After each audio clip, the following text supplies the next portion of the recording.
Goeiemôre my mooi mense. Kyk, vanoggend toe kry ek die lieflike boodskap wat iemand my vra, het ek 'n boodskap vir die matrikulante nie.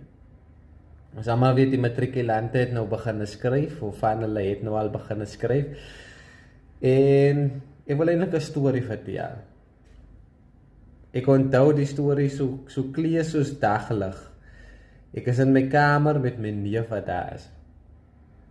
En ek is 'n mannetjie wat nie gehou het van leer nie. Ek is 'n mannetjie wat gehou het van skoolwerk doen nie.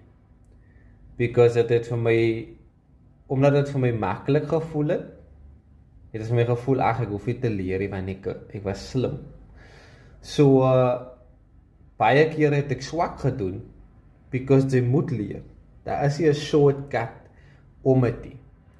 Maar omdat ek geleer het, het dit die persepsie geskep dat baie mense nie in my glo nie. Baie mense my gesê het, sy gaan dryp, sy gaan nonsens aanvang.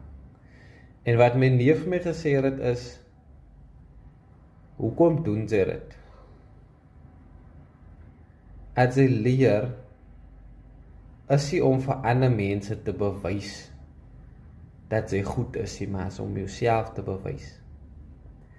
So vandag wil ek sê aan al die matrikulante wat daar sit, wat swaar gedoen het hierdie jaar, wat dalk lui was en geneglected, soos ek ook self.